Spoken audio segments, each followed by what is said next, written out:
Ang mga pananaw, opinyon at pahayag na inilalahad sa programang ito ay tanging sa mga host at panauhin lamang at hindi sumasalamin o kumakatawan sa opisyal na polisiya, posisyon o pagsang-ayon ng network, ng pamunuan nito o ng mga kaugnay nitong organisasyon.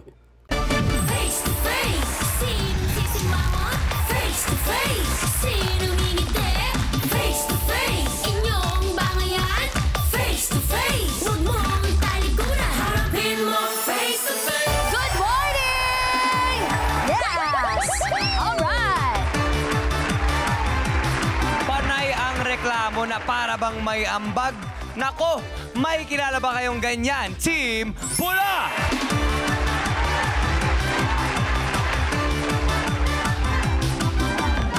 Teka nga muna, ambag baka mo. Eh bakit hindi nyo yan hanapin sa mga politiko? Oh, bakit sa amin nyo hinahanap? Di ba, Team Puti?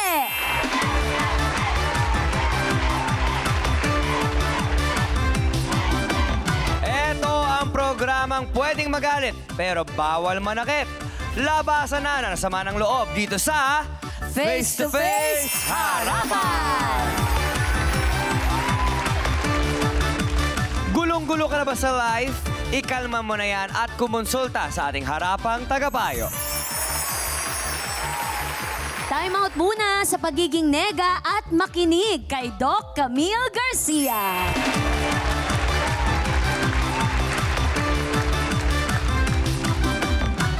Gusto mo ba ng dagdag points sa langit? Hingi tayo ng advice kay Brother June Banag.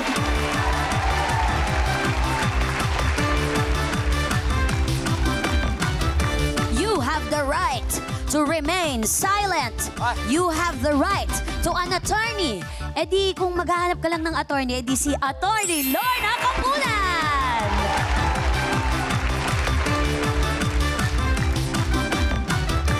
Hindi mo siya kailangan hanapan ng ambag dahil marami na siya niyan, ilista mo pa. Nandito na ang nag-iisang ate ng masa, Corina Sanchez Rojas!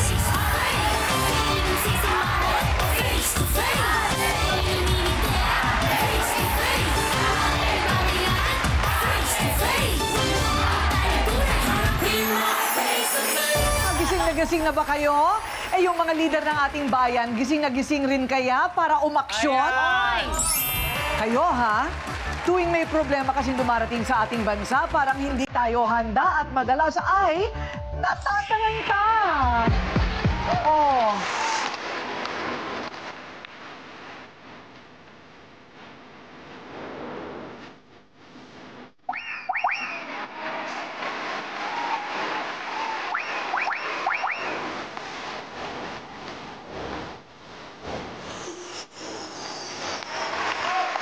Ate Corinne, may nakita po ako.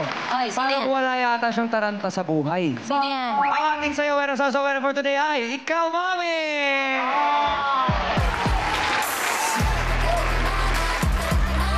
Oh. Sige, bahala na kayo dyan, ha?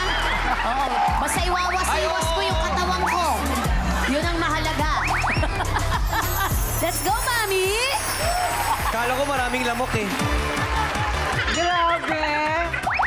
Okay, may kumakalat na chismis. Okay? Paninira raw ito sa dalawang magkapatid na nakatira sa iisang bahay. Ang nagpapakalat ng chismis, kanilang kapitbahay at isang kaanak pa mismo nila. Ang ipinagkakalat daw si ate at ang nakababatang kapatid. Hating kapatid kay Mister. Magkasabay po sa umaga yung dalawa na yan. Si Mean, si Christian po, lumabas po sa umaga. Mag-aalmusal na po yan, kakapo po sila. Hanggang habuti na po sila ng tanghali. Si Mary Jane naman po tulog. Kaya hindi po chismis yun, talagang totoo po yun. Lagi silang magkasama, nagmimerienda, nagyuyusi. Nakikita ko, fit-fit sila eh. Nagkakapal sila, ganun. Eh, nakikita rin ng ibang tao eh. Talagang may sila eh. Usap-usapan talaga na rin yan. Eto na ang magkapit-bahay na nag-aaway dahil daw sa chismis. Mean at ay harapan na.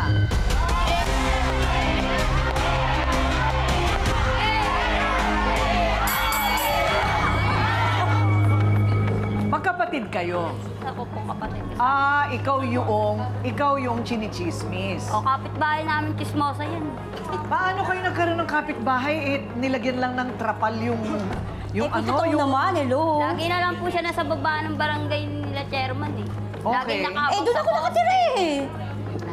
Doon ka nakatira. Okay. Ba't lagi kami ang pinag-iinitang magkapatid? Akala mo lang yun. Bakit nakita mo ba kami ng kapatid ko na inaasawa ko yung Asawa namin daw. Nadulas lang siya, wag mo ibiin. Hindi. Nakita mo ba daw sa sariling mong mata na inaasawa nila yung isang lalaki? Oh. Bakit Yun ang nakita? Ang nakakita. tanong nga, nakita niya ba kami ng personal na Hindi niya magkayakap? nakita kasi AI lang siya. Hindi niya nakita. Diba? AI pala. Ganda.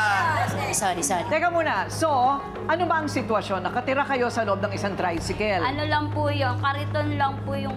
Kariton ba yun? Tinatakpan lang po namin ng trapal pag tag-ulan po. Nangangalakal lang po ako. Tapos yung kapatid ko po, nagta-tricycle sa umaga. Tapos yung asawa niya sa gabi. Okay. Palitan po sila. Pero kanino yung tricycle? Sa mag-asawa po. At least... Hulugan po. Hulugan. Okay. Ilan taong ka na? Ano po, 27. So, ikaw wala ka pang asawa? Meron po akong asawa, kaso lingguhan lang po umuuwi. Bakit? Nagtatrabaho po, contraction. Construction, lingguhan na.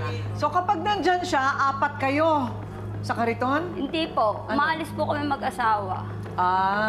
Okay. So, ngayon, pinagkakamala na chinichismis na isa lang ang pinagsasaluhan yung lalaki dahil yan yung asawa ng kapatid mo. Opo, chinichismis niya po na inaasawa din daw po ako ng asawa ng kapatid ko. Wala naman po katotohanan. Para maintindihan ninyo kung gaano sila kasiksikan, kaya sila pinagkakamalang May relasyon po kami. nagkakapatong-patong doon. Okay. Ayun. Ano po yung niya, kariton lang po. Minsan sa taas po ako natutulog. Pag nandiyan po sila mag-asawa, doon sila sa may bangkuan na mahaba lang po. Mabuti hindi dinanakaw yung rubber shoes sa ibabaw. Ha? Hindi naman. For sale po yan. Ano ba ang dapat nilang gawin? I think, di ba, dapat yan merong... Ha? Oo, kasi obligasyon ng Estado ang magbigay ng housing. Diyan pumupunta ang taxes natin, no? Kung may mga tayo nagbabayad ng taxes, yung social services nang hindi nakaka-afford magbigay ng taxes, sagot natin mga taxpayer. Pumupunta yan sa local government at nadidevolve yan sa barangay. Informal dwellers yan, pero dwellers pa rin yan. Ano ibig sabihin ng dwellers? Residente pa rin kayo ng barangay. Correct. Ngayon, para kayong magkaroon ng mga karapatan, mag-register kayo. Kanya hindi kayo pinapansin kasi hindi siguro kayo registered Nakarehistro sa ka? barangay. Nakarehistro ka. So, bumoboto ka. Hindi pa po. Kakarehistro ko lang po nung tinawag po ako ng nanay ko. Ayun. Para magkaroon ka ng benepisyo. Oo. Huwag ka muna mag-aanak, ha? May anak ka na? Namatay po. Bakit siya namatay? Nakunan po ako ng 7 months. Huwag ka na muna magbubuntis. Tutulungan ka rin ng barangay para hindi ka mabuntis. Buti nga po kahit papaano, naawa pa rin po mga yung barangay sa amin eh. Dapat lang. Trabaho nila yon. Kahit po minsan nga, araw-araw kami pinakaalis. Tinutuloyan sa amin. Talagang papaalisin kayo doon, Day, kasi bawal. Mamaya may makakausap po tayo mula sa Department of Social Welfare and Development. Ano naman ang masasabi ni Ai at pruweba sa umano'y sinasabi niya tungkol kay Mean? Sasagutin mo yan, ha, sa pagbabalik ng Face to Face Harapan.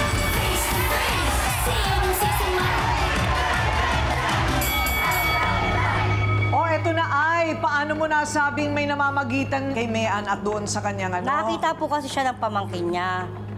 Pamangkin niya. Ang nakakita sa kanila. Kinuwento lang sa akin ng bata. Okay. Ano daw ang nakita? Magkadantay. Siyempre, mali. Magkayakap. Cool nga eh. Kaya kahit sino magdidikit yung katawan namin dahil sa liit. Kaya nga nakatagilid lang matulog eh. So dapat nag-give space yung isa. Kasi babae, lalaki. Dapat iiwasan mo kasi pagiging Hindi ako chismosa mo. nag-chismis. Ikaw pa rin niya ang nag-chismis eh. Sinabi nga sa'yo, di chismis mo rin sa ibang tao. Anong kinalaman mo doon ay sa kalagayan ni ba? Saka dapat hindi mo na kami pinakikila. Kaya nga, anong probo mo? Buti ka nga may natitira at kami wala. Tsaka magpasalamat ka na sa'yo nga yung pamangking namin eh. Eh, pinampon nyo eh. Akala nga namin Pinaalaga mo. magandang asal ibibigay mo sa Bakit pamangkin hindi mo namin. magandang Pero asal? hindi naman magandang kasi pagpapalaki nakakita ang ng ginawa mo bakit eh.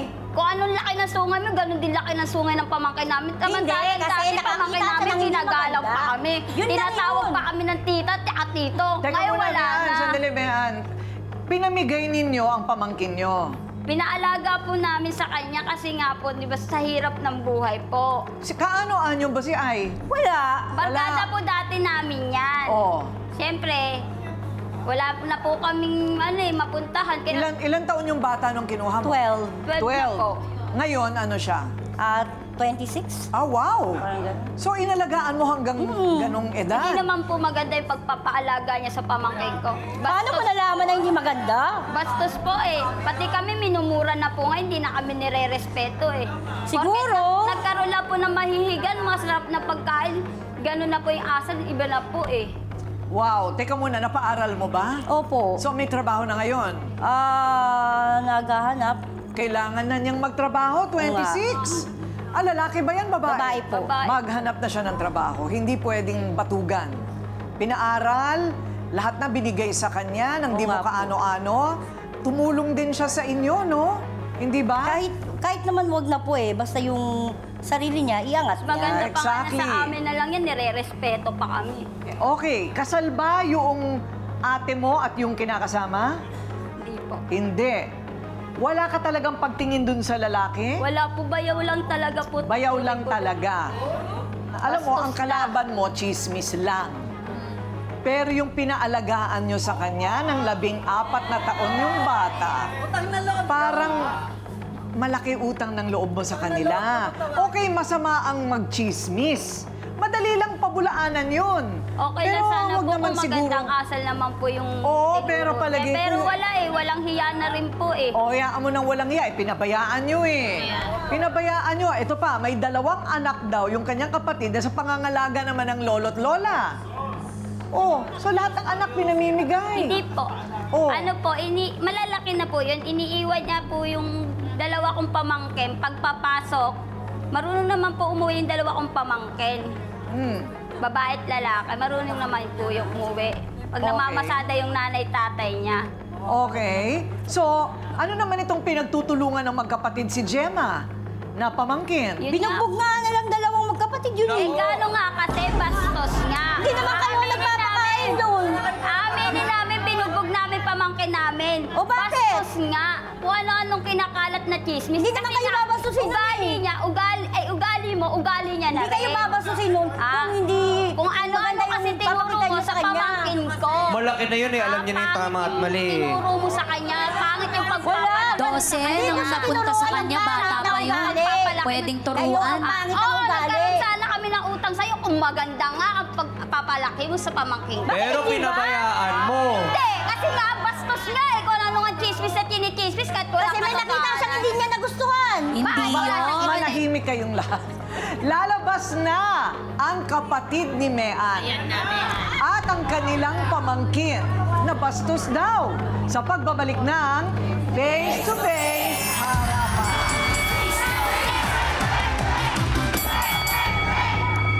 Wala daw katotohanan na may namamagitan sa kinakasama niya at sa kapatid niyang si Mean. Jane, humarap ka na.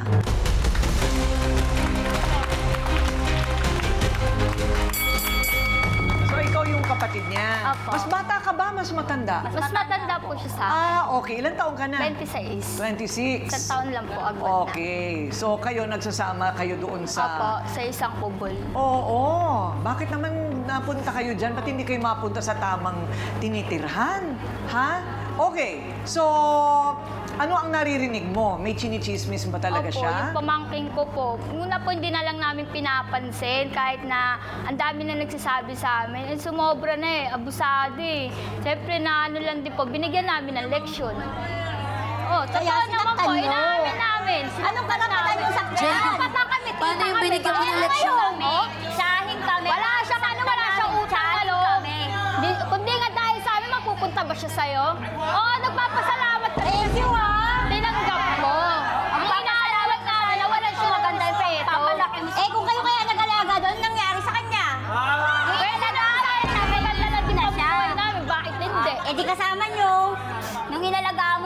naisip na siya. Teka muna, kaninong anak yun? Sa pinsan po namin. Pinsan ninyo. Okay, kasi kung chismis lang naman ito, hambing sa ginawa niya, itimpla lang natin yung galit natin.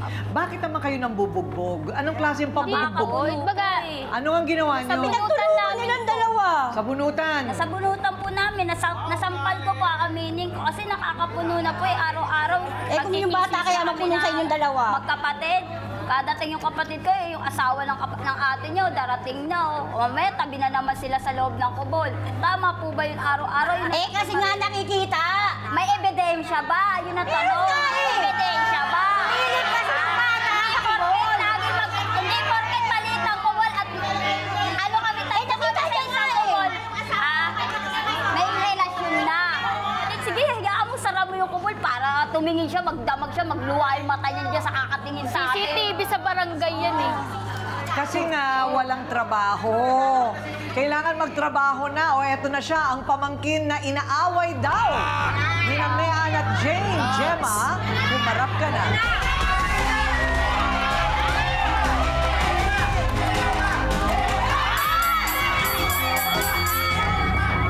Tindi ng galit, Hindi mo na kami pinalang ng tiyan. Gemma, may tanong ako. Curious lang ako. Teka lang, kalma ka lang, te. Gemma, pag nag-uusap kayo sa bahay, paano niya tinatrato ang dalawa, si Jane tsaka si Mean? Masama ba ang mga salitaan niya tungkol sa dalawa? Kaya lumaki kang ganyan, may muhi ka sa sarili mong kamag-anak? Hindi naman po, nagpapayo naman sila sa akin, pero dinaano ko po yun, parang, kumbaga sa akin, yung mga nila, hindi ko naman po yung nila sa akin. Puro wala ko naintindihan. Hindi, inaano niya daw kasi yung mga nila. Nung inano na na. Para maano siya. Nakakaano ka, wag aanuhin kita. Diba? Anuhin mo yung ano mo. Ngayon pala, mali na. Hindi, tsare. Teka lang, paano naabot sa... Jane, paano naabot sa bugbogan ba? Gemma, ano bang nangyari Ganito kasi? po kasi, si Mary Jane po, nagta-tricycle siya, maaga siya umaalis po. Kasi po, magpapasama nga sana po ako kay Tita May. Ang kaso nga po, nadatnan ko sila. Kayakap kay Tito Christian. Tatantay pa silang dalawa. Nauutal ka na. Tita May, Huwag mo ka tawagin, tita. Hindi mo ako Ngayon ka lang nagtita eh. Andiyan na lang, tawagin mo. Pinaalis ka lang si Jen, gumising ka, Jen. Pinaalis ka lang. Pinaalis ka lang. Pinaalis ka nilang nila para yung parang yung ginawa nila. May ebidensya ka. Tawa ka, Gemma. Ako nga, kahit wala kayong mga ako nakakita. May sinasabi mo, Ako madaling nakakita. sabihin niya, madaling gumawa ng kwento. Ang may asawa si Jane, siya ang may karapatang magdesisyon kung meron bang ginagawa si Mean. Hindi ikaw, Gemma. Siya ang may kilala sa mister niya. Siya lang naman ang nakakita. Sinasabi niya naman ang nakita niya. Masikip talaga. Akala nyo lang dantay yun. Masikip talaga. Naniwala ka naman. Inismis mo naman. Inismis mo naman sa buruk-buruk. At ang lalaking pinag-uusapan, nandito rin sa pagbabalik na Face to Face sa harapan.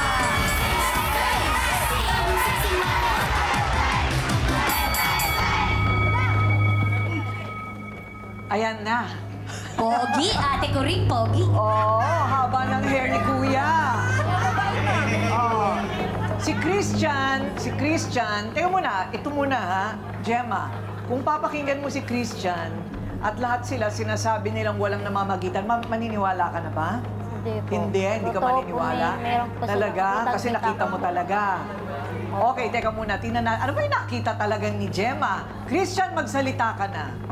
Wala pong katotohanan yun. Walang katotohanan.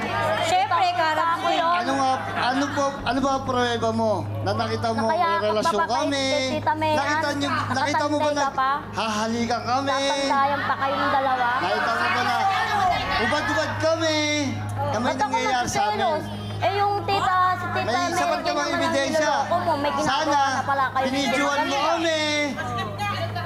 Ang sikip ng higaan namin, nakita mo naman, di ba? paano makakarating sa amin na ikaw na sa'yo nang galing? Paano makakarating sa amin na sa'yo nang galing? Kaya nga eh. Dahil kayo sa ibang tao. Di ba? Di makakarating sa amin kung di mo rin kinalat sa ibang tao. Narinig natin ang panig ni Christian, ha? Babalikan ka namin, Christian. Alamin natin ang mga sasabihin ng sausawero at sausawera.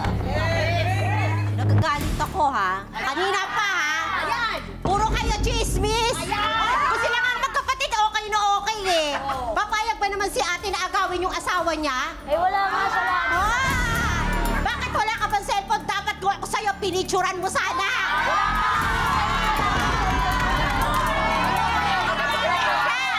Dapat kasi, yung nangyayari sa sitwasyon nyo, nagpapasalamat na lang kayo sa umaruga sa pamangkin nyo. Kasi kayo rin kasi dapat nag-a-adjust sa bawat isa. Kung alam mo yung capacity mo para layuan yung asawa ng kapatid mo. Para hindi kayo napagchichismisan sa barangay nyo. Ano ba yung nakita mo? Ano ba yung nakita mo? Magkatabi lang sila. Magkatabi po sila. Hindi lang naman isang beses nangyari yun. Lagi akong lumalabas, minamasdan ko silang dalawa, na lagi silang nag-uusap, kumikindap pa si Kapit. Kumikindap pa. Doon ako sa kanto lagi, sa kanto lang ako, pero lagi ko silang nakikita na wala si Tita May, wala si Tita Jane. Lagi siyang umaalis. Dr. Love. Ate Corinne, gusto lang namin malaman, ano yung Gemma? Ano ang nakita mong malaswa na ginagawa ni May-Ann at saka nung lalaki? Hindi naman po isang beses nakita ko, nagahalikan pa sila eh. Naku, mag-iingat-ingat ka sa mga ganyang paratang, Gemma. O baka sinasabi mo lang para maligtas ka? Nakikita. Okay, Attorney Lorna, ano ang mas malalim na problema dito? Yung oral defamation ng chismis? O yung relocation? Para meron silang matirhan? I think ang root cause nito is yung wala silang bahay. At saka itong tatlong to, consenting adults yan eh. Wala naman sigurong magkapatid kayo, hindi ba? Oh. Pag meron nangyayari dyan, papayag ka ba, Jane? Hindi po. Ha? Hindi po. Hindi. Ikaw naman, May-Ann, mahal mo ba si Jane?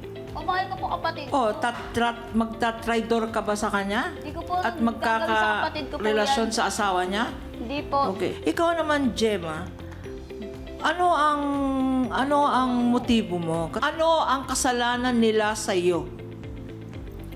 Ano ko sa kanila kasi pinamigay nila ako. Yun ang... So, yun ang background dyan. Meron kang... Yun po yung pinakasama ng loob. Dapat kahit hindi niya sa ako pinamigay. Ibig sabihin, pinamigay niyo ako. Ibig sabihin, hindi niyo ako kayang alagaan, hindi niyo kayang mahalin. Kasi gusto namin maging maganda yung buhay mo. Nakikita ba yung Gemma? Ayaw na namin maranasan mo yung buhay na nararanasan namin ngayon. Ayaw namin para matulad ka sa amin na lalakasan ganyan na lang po buhay, Gemma. Kaya pinamigay ka namin kay Ate Ay para maging maayos yung buhay mo. Pero hindi naman pala. Doc Camille, yun ba't ang nakikita mong dahilan dito? Sana yun yung pwedeng maging dahilan. Pero ang problema, totoo ba talaga yung nangyayari o gawa-gawa mo lang, Gemma? Kasi kung gawa-gawa mo to, nakakalungkot kasi. Ito na lang siguro, tatandaan natin, we want yung tinatawag nating sense of propriety. Ano yung sabihin ng sense of propriety? Kailangan, ang ginagawa natin na pag-uugali ay yung acceptable, yung tama. Yung morally na hindi yung sabihin natin yung kalaswaan. Wala dapat yung ganon. May respeto sa isa't isa. Kaya nga, di ba sinasabi natin, ayaw nating gumamit ng supilyo na may supilyo. So, ganito rin yung pinag-uusapan natin. Kaya, alam mo, kung tutusin, wala talaga tayong pakialam din sa physical at saka visual privacy ng mga, kung ano man yung nakikita mo, hindi talaga dapat pagkakalat yun. Sana pinag-usapan nyo na lang. Kung talaga may kung nandun pa rin na, sabi mo nga, tita mo yan eh. So sana sabihin mo, tita, tignan mo nga maigip kasi parang meron ako nakikitang hindi maganda. Kesa yung umaabot sa ganito na nagkakalat tayo ng ating skeleton. So, ang sakit pakinggan na paano pa natin maayos to? Yung reputasyon nyo pare-parehas, wala kayong respeto. Kasi sa nakikita kong kwento, di ba, Brother June, pinamigay siya kasi nga, ang hirap ng buhay nila. Imbis na may tinutulugan kang maganda ngayon dito kay Ay. Doon ka sa kariton din makikisiksik sa kanila. Dapat nagpapasalamat ka na lang, Gemma. Yun naman ang dahilan. Mag-usap-usap kayo ngayong Pasko. Kailangan nagkakaintindihan na kayo. Ha? Dapat magkaintindihan na kasi may bubog. Pero totoo rin yun na dapat bawal ang chismis. Walang pakialamanan ng buhay. Okay, Brother June. Gemma, nararamdaman ko yung nararamdaman ni Gemma. May anger, no? Na pent-up anger. Pero panahon na para tanggapin natin yung katotohanan, yung acceptance, mahalaga yun. Now, ang problema rito yung poverty, attorney, na nakatira lang sila sa isang kariton sa kalsada. Ang tanong ko lang kay May-Ann, meron ka namang kinakasama na contraction. Bakit nagpupumilit kang sumama dito sa kapatid mo at saka doon sa kanyang kinakasama sa isang maliit na kariton? Out of respect, yung mag-asawang yan magtatalik. Kung nandun ka, hindi makakapagtalik yung dalawa. Respeto lang. I mean, tayo mga adults naman tayo rito. Normal sa mag-asawa yun, nagtatalik. Pero paano tayo magtatalik kung nandyan yung tao? So, out of respect, lumayas ka dyan. Meron kang ka-live-in, meron kang kasama. Problema nung kinakasama mo yon. Kahit contraction siya, gumawa ka ng sarili mong kubo, o karton. Pero yung iwanan mo sa kanila yung privacy dahil ikaw man mismo may privacy ka. Hindi maganda na makita kahit ikaw sa sarili mo na matulog ng katabi ng iyong bayaw. Saan ka naman nakakita? Delikadesa, di ba? But this is reality. It's about time, Bayan. Lumayas ka dyan. Sumama ka dun sa kalivin mo kung gusto mo. Magtayo kayo ng sarili niyong kariton. Okay. Sa pagbabalik po natin, makakausap na natin ang gobyerno kung magagawa ng paraan ng kawalan ng tahanan nitong mga tawang ito. Tutulong po kami sa kanila, ha? Gayon din, aalamin po natin kung pwede pa nating ayusin. Siyempre, magkakapamilya, kailangan ngayong Pasko ay nagmamahalan at nagkakapatawaran. Malalaman natin sa pagbabalik ng Face to Face Harapan. Okay, bago po ang lahat, nasa linya ng telepono ngayon, Maria Julie Bahelot. Siya po ang Operations OIC ng DSWD sa Maynila. Magandang araw po sa inyo, Ma'am Bahelot. Magandang araw po, Ma'am Corina. Ma'am, wala po bang pabahay ang Maynila para doon sa mga yung humahandusay sa lansangan? Actually po, meron pong pabahay si Yorme sa Maynila doon sa mga kwalipikadong homeless na talaga pong nangangailangan at makakatugon po sa requirements. Okay. Ngayon, yung pong sitwasyon ng ating magkapatid na nasa kariton, pwede po namin agad silang puntahan, bisitahin para po ma-evaluate namin at ma-assess ang kanilang kalagayan doon, physical at saka emotional at saka yung kanilang kung safe sila kung nasaan sila. Once na-verify na po namin at nakuha namin yung mga datos, kung sila po ay may mga katulad, halimbawa may birth certificate, may valid ID sila, at kung meron din po silang barangay certificate, iaayos po namin. Pero pansamantala po, habang halimbawa po hindi pa maayos yung kanilang requirements, pwede po namin bigyan ng skills training or livelihood sila para naman magkaroon sila ng hanap buhay.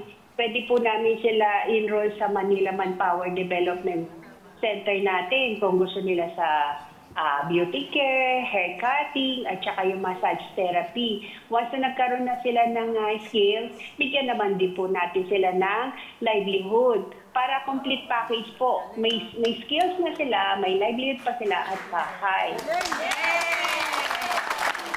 Ma'am, magpa-follow up kami sa inyo ha. Huwag sana tayo magkalimutan. Maraming salamat, Maria Julie Bahelot ng Maynila. Thank you po. Salamat kay Yorme.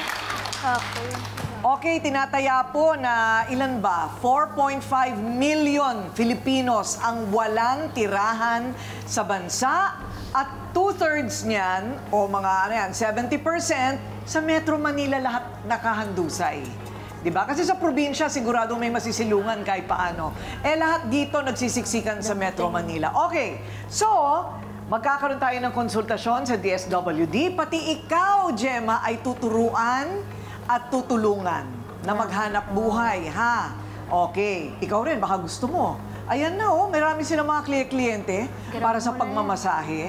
At kayong dalawa naman, so, pagtiyagaan ninyo yung hulugan sa tricycle hanggang kayo ng may-ari. Ngayon, ito naman na nandoon lang sa bahay, sa inyong, anong tawag sa kubol po. Kubol. O, Yes. sa kanilang kubol, bibigyan natin sila ng barbecuehan. Humanap ka ng magandang pwesto, tanungin mo sa DSWD, at yung 500 isang araw nakikitain nyo, pwede nyo nang ipunin para makarenta na kayo ng tahanan. Salamat po. Okay? Okay ba yun, Gemma? Magtrabaho ka na. 26 ka na. Ha? Ilang taong ka nagsimulang magtrabaho? 16. Ikaw? 15. Ako 19. O biro mo yun, 26 ka na. Kailangan magtrabaho ka na, tumulong ka na kay mama ay mo. Okay? O magbati-bati na kayo kundi walang tulong. Sige na. Ikaw na lumapit. Magpapasko na, pamilya tayo. Pamilya kayo, pamilya kayo. Kailangan ngayong Pasko, meron kayong salo-salo. Ay, hindi ba? Pagpasensya ng pamilyang yan, ang gulo. Thank you, Te. Mabuti na lang siya, tumutulong. Okay, bigyan natin ng tamang landa sa mga buhay ng mga ito. Napapariwara kasi nakatingin sa kisame, nagbibilang ng butike. Kailangan magtrabaho para hindi pinaglalaroan ng demonyo ang ating mga utak. At dahil dyan, meron tayong pamaskulubong. Yay! Bigas is life. Bigyan natin sila ng bigas. Ang bigat. Ayan. Kapitan lang po ninyo ng tali, pwedeng i-backpack. Okay? Mauwi. Oo, para mauwi ninyo. So, lahat kayo, bibigyan namin ng... Salamat po. Ayan, bigas. Malaki po talaga ang problema ng bayan natin pagdating sa pabahay. At ang kawalan ng matutuluyan o masisilungan, walang mauuwian ay nagbubunga at nagsasanga-sanga ng iba pang mga problema hanggang sa nalulunod na tayo sa problema at away sa iba na hindi na natin alam ang pinagmulan. Sa ngayon ay may 6.5 na milyong bahay ang kulang sa mga homeless na sa loob ng 15 taon lolobo ng 22 million na kung hindi pa hahabulin ng gobyerno. Kasama sa mga walang matirhan ng mga paslit, mga bata't matatanda na sa kalye humahandusay. Sana naman masama na rin sa pagresolba ng flood control projects ang housing problem na paglaanan naman ng sapat na budget ng Pangulo. Napakagandang pamasko nyo sa mga Pilipino. Ako po ang inyong ate Kuring nagsasabing may cake ang harapin ng mga issue dahil walang hindi nadadaan sa pag-uusap. Basta dapat may mukha kang ihaharap dito sa Face to Face Harapan. Face to Face. Face to Face. Face to Face. Face to Face. Face to Face harapan tayo. Face to Face problema'y solusyonan. Kaya na ating pag-usapan. Face to Face tama ng okrayan. Sapo na saputi tama o mali. Galit, bate,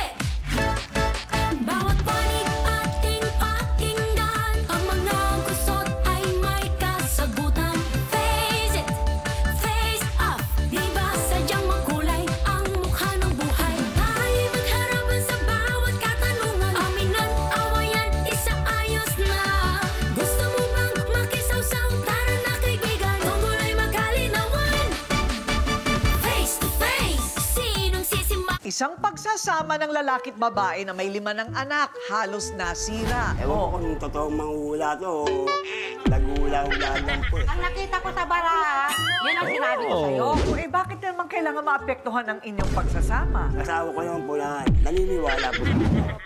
The health naman, good.